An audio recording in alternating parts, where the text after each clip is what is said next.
Rolex is one of the most luxury brands in the world, valued today at around $8 billion. Its history dates back a century ago and began with an orphan teenager whose inheritance was stolen away from him.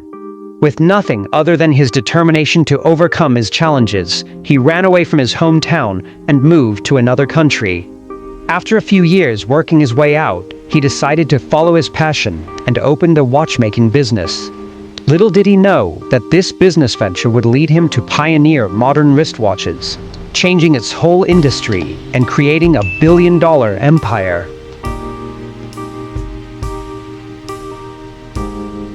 Hans Wilsdorf was born in Kulmbach, Germany on March 22, 1881, by parents Anna and Johann Daniel Wilsdorf.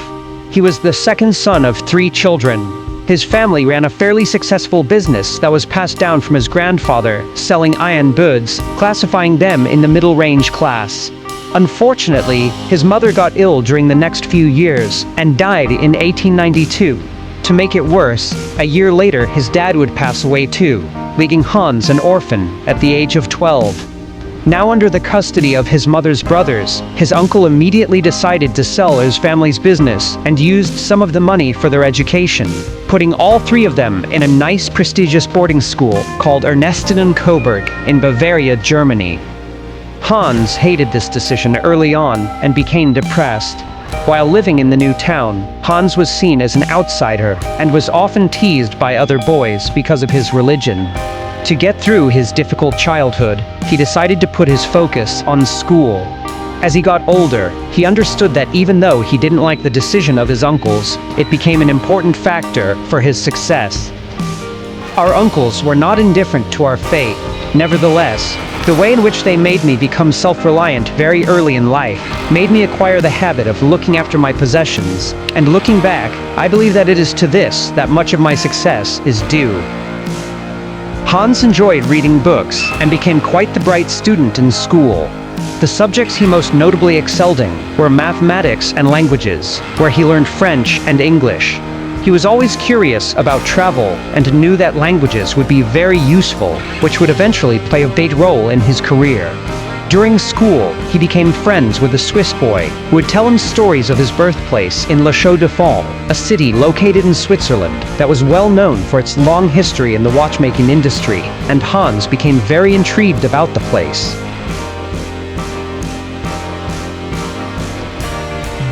One day, Hans had enough of the way of his life and left a boarding school in Germany to move to Geneva, Switzerland. At the age of 19, he got himself a job as an apprentice for an international pearl exporting company. This company was buying pearls from various markets and would sort, grade, and package them for sale to jewelers. He noticed the company wasn't really creating anything, but was still making great profits. There, he immersed himself to learn their business tactics and was making good money for his age. One day, Hans received a letter from his friend, who offered him a job for a company called Kuno Korten. Kuno Korten was one of the biggest high-quality watchmaking businesses at the time and was exporting about 1 million Swiss francs worth of pocket watches each year. They also produced some of their own watches from scratch. This well-known company was based in La Chaux-de-Fonds, the place he always wanted to go. Even though the company he was already working at was more beneficial for him, his curiosity for the place and the business around watches were stronger. Therefore, in 1900, he moved to La Chaux-de-Fonds to work for this company.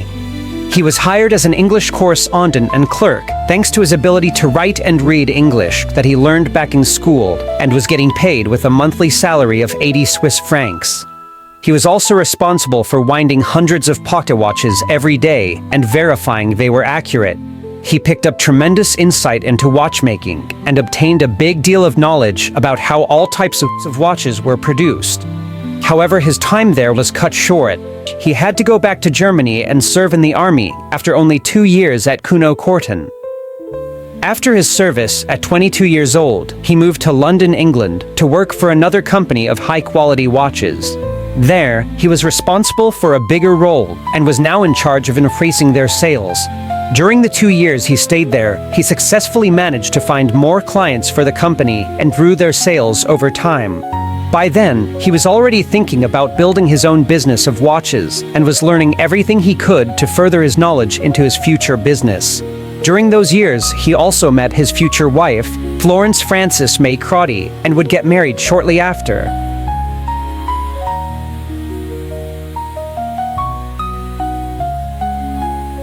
One day, Hans was sitting outside with his much older brother-in-law, Alfred James Davis, and talked about life and plans for their future. Hans told him he felt he was confident enough to open his own business of watches, but he just needed some capital. Alfred did have the money and knew how passionate Hans was about watches. Despite being very young, he took a chance on the German and told him he was going to help him on his business venture and was ready to invest his money. They shook hands together, and in 1905 they founded the Wilsdorf and Davis Limited, which would eventually become Rolex a few years later. They partnered up with a Swiss watch company called Hermann Egler, which was based in Switzerland, and started importing movements from the Swiss country to England, placing them in watch cases. They also opened an office in Bienne, Switzerland, to favor his partnership there. Soon after, they were specializing in the distribution of timepieces at affordable rates. Even though Hans was a lover of watches, there was one major thing he found unfavorable about the watch industry: pocket watches. At the time, wristwatches were mostly worn by women as jewelry and were looked down upon by some, the reason being for not being well precise on the time. These watches were much smaller than pocket watches and consisted of smaller movements which would regularly make the clock either go faster or slower due to small details in the movements. This was the main reason why pocket watches were more popular at the time and was considered masculine for its bulky size. But for Hans, he mostly found it inconvenient to use. It was a little hassle for him every time he had to reach his hand in the pocket in order to see the time, especially when his hands were busy. Until then, it was thought to be almost impossible to create the perfect wristwatch that could consistently show the exact time and be in everyday use. My personal opinion is that pocket watches will almost completely disappear and that wristwatches will replace them definitively. Hans Wilsdorf, 1914. Hans predicted that sooner or later, wristwatches were going to be the new norm for everybody and was fully committed to finding a way to create the perfect wristwatch for it. He spent the next several years traveling to many countries all around Europe and met countless watchmakers to discuss about the small details of watches. During those years, he started to release his own wristwatches, beginning the same year he founded his company. One watch after another, he was crafting down on creating a better, high-quality and reliable wristwatch for men and women, applying what he learned from other watchmakers from his journey. Soon after, his company began to get some traction, and by 1908, it was one of the top firms in the watchmaking industry in England.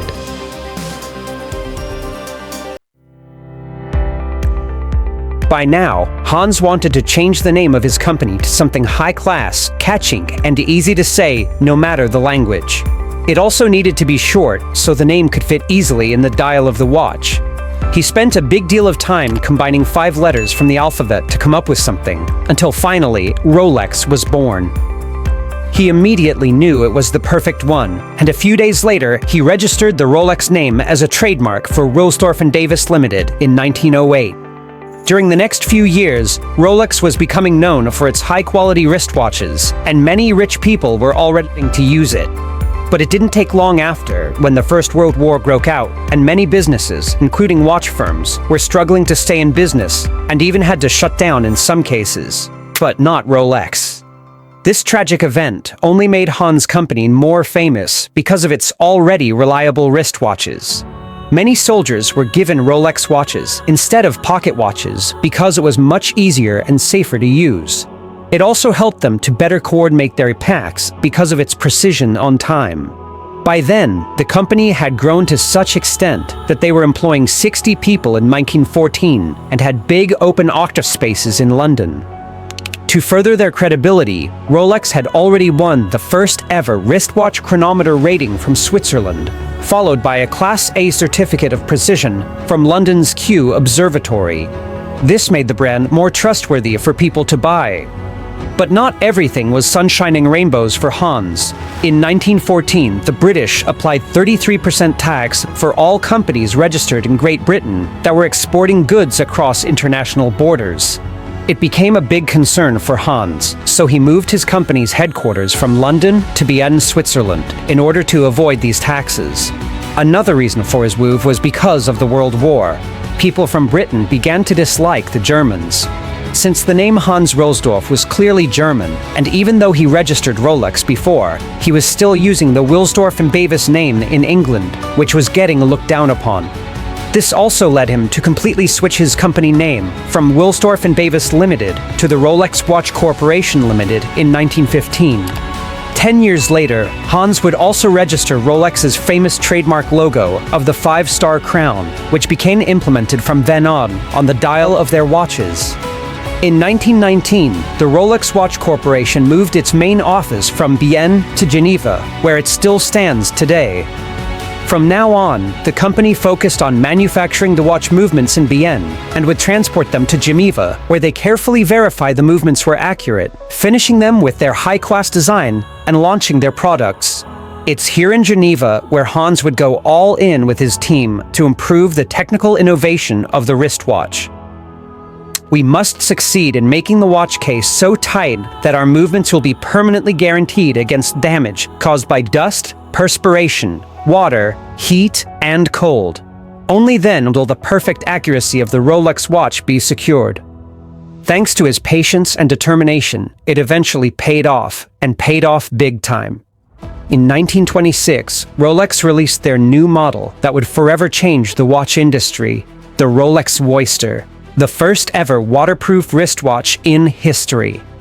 This new model was sealed with a very tight case that provided an optimal protection for the small watch movements inside, leading it to be waterproof. Hans knew this was revolutionary, and people would certainly be interested in it, but he decided to wait for the perfect opportunity to present it to the world in a very creative way.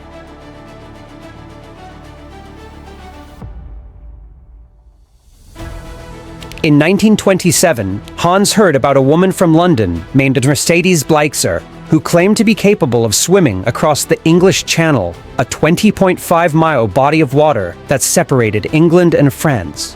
People didn't believe her, so she was set to do it again in front of thousands of people, even though the water temperature was much colder. Hans saw the opportunity and encouraged her to wear a Rolex Oyster watch around her neck. After swimming for over 10 hours, she was pulled out from the water after almost freezing to death and made it about 4/5 of the way across the channel. The task was not a complete success, but the Rolex Oyster came out of the water in perfect condition. People went crazy for the watch, and Hans followed the publicity by putting an ad in front of a London Daily Mail newspaper related to the event. This is the point where Rolex rose to international fame as a revolutionary watch. To further the hype, Hans also marketed his Rolex Oyster inside of fish bowls with real fishes in on the sale display of every Rolex dealership for people to see when they walked by. This genius strategy worked amazingly, and people became hooked on the products. By now, Hans decided to advertise heavily on Rolex, so in 1928, he worked with the top British model at the time, Evelyn Lang, to promote his watches. And of course, there were pictures of her wearing her wristwatch inside a fishbowl. The publicity didn't stop there. In 1933, Rolex Oysters were seen in the newspaper again, related to a flight over Mount Everest, in which the crew members who were wearing their Rolexes were very satisfied to see that after the flight, their watches were still 100% functional. Another example was when the famous driver Malcolm Campbell set a speed record for driving around 300 miles per hour wearing his Rolex in 1935. Hans asked his permission to publicize it, and Malcolm accepted it, refusing to get paid. At this point, people began to perceive Rolex not only as a high-quality designed watch, but also as a trustworthy, reliable, and technical wristwatch that anyone can wear for everyday use. Only great marketing is needed to make a company successfully.